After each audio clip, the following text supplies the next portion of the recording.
சோதனை காலத்தில் பொறுமையாக இரு. மேகங்கள் மூடிக்கொண்டால் நெருப்பாய் கொதிக்கும் சூரியன் கூட பிரகாசிக்க முடியாது. நீயும் நானும் எம்மாத்திரம். இரும்பை வேறு எதை கொண்டும் அழித்துவிட முடியாது. இரும்பு அழிய வேண்டும் என்றால் துருப்பிடித்து அதுவாகவே அழிந்தால்தான் உண்டு. அதேதான் நமக்கும். நம் சிந்தனை சிதைந்து நாமாகவே அழிந்தால்தான் உண்டு. நாம் உறுதியாக நின்றுவிட்டால் எப்பேற்பட்டவர்களாலும் நம்மை அழிக்கவே முடியாது. உங்கள் வெற்றி பாதையின் பயணத்தை நீங்களே நிறுத்தாத வரை அதில் நீங்கள் எவ்வளவு மெதுவாக சென்று கொண்டிருந்தாலும் பரவாயில்லை. ஒருபோதும் எந்த தடைகளுக்கும் அஞ்சி எந்த சூழலிலும் தேங்கி நின்று விடாதீர்கள். தவறி விழும்போதெல்லாம் உன்னை முதலில் நீதான் தாங்கி பிடிக்க வேண்டும். நீ தோற்று போகும் போதெல்லாம் உன்னை தாங்கி பிடிக்க வேறு யாரையும் தேடிக்கொண்டிருக்காதே. உன் வாழ்க்கையில் உனக்கான முதல் ஆறுதல் எப்போதுமே நீ மட்டும்தான்.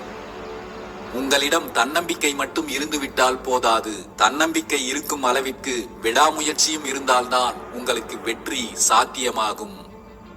கூட்டத்தில் ஒருவனாக நிற்பது எளிதான ஒன்றுதான். தன்னந்தனியாக நிற்கத்தான் தைரியமும் தன்னம்பிக்கையும் நிறைய வேண்டும். வாழ்க்கையில் தனியாக நிற்க நேர்ந்தால் எதற்கும் துணிந்து நில்லுங்கள். புதியதாக ஒன்றை வெற்றி கொள்வதை விடவும் சிறந்தது இருப்பவற்றை இழந்து விடாமல் தக்க வைத்துக் கொள்வதுதான். கடுமையான பாதை என்று இங்கு எதுவுமே இல்லை. பாதைகள் கடினமாகும் போது சென்று கொண்டிருக்கும் பாதையை மாற்றிவிடாதே. பாதையை குறித்த உன் பார்வையை மாற்று. தடைகள் அனைத்தும் தகர்ந்துவிடும். தடைகள் வரும்போதெல்லாம் உன்னிடம் இருப்பவற்றை கூராக்கு. உன் பாதையே சீராகும்.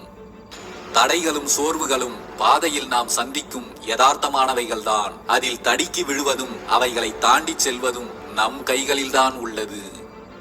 நீங்கள் வாழ்க்கையில் முன்னேற வேண்டுமானால் உங்களுடைய கால்களால் நடந்து செல்லுங்கள். மற்றவர்களின் முதுகில் ஏறி போக நினைக்காதீர்கள்.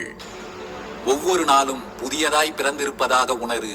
நமக்குள் தோன்றும் எண்ணங்கள் எண்ணிக்கையில் அடங்காது. உன் அனுமதியின்றி எந்த எண்ணமும் சிந்தனையாய் மாறவும் செய்யாது. வருவதையெல்லாம் ஏற்றுக்கொள்ளாதே. நல்ல எண்ணங்களை மட்டும் தேர்வு செய்து ஏற்றுக்கொள். உன் வளர்ச்சி ஏற்கனவே நிர்ணயிக்கப்பட்ட ஒன்றுதான். நிதானமாக செயல்படு.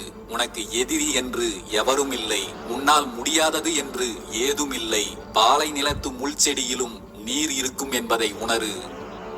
உன்னை சுற்றி இருப்பவற்றை உற்றுப்பார். அவைகள் நீதான். நீ செய்யும் ஒவ்வொரு செயலிலும் நீ யார் என்பதை இந்த உலகிற்கு சொல்லிக்கொண்டே இரு. உன் எதிரியும் உனக்கு எதிரான சூழ்நிலைகளும் உன் எண்ணங்களின் விளைவுதான் என்பதை புரிந்துகொள். உண்மையை அறிந்து செல். உன்னையும் அறிந்து செல். உனக்குள்ளே இருப்பதின் பிரதிபிம்பம் தான் நீ இப்போது வாழ்ந்து கொண்டிருக்கும் உன் வாழ்வு. மூச்சு காற்றையும் பரிசோதித்து உனக்குள் அனுப்பு. வேடிக்கை பார்த்தது போதும், செயலில் இறங்கு. சாதகமான சூழ்நிலை வரும் என்று எதிர்பார்த்து காத்திருக்காதே. உனக்கான சூழ்நிலையை நீயே உருவாக்கிக்கொள்.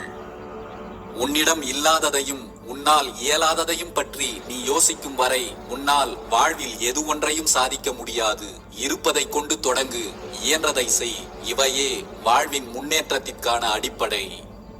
நீ சிந்திய கண்ணீரும் நீ பட்ட துன்பமும் உன்னை சுற்றி இருக்கும் மனிதர்களுக்கு வேடிக்கையாக இருக்கலாம். ஆனால் அந்த இறைவனுக்கு தெரியும் நீ பட்ட வலி என்ன என்று. கவலையை விடு. காலம் மாறும். காத்திரு.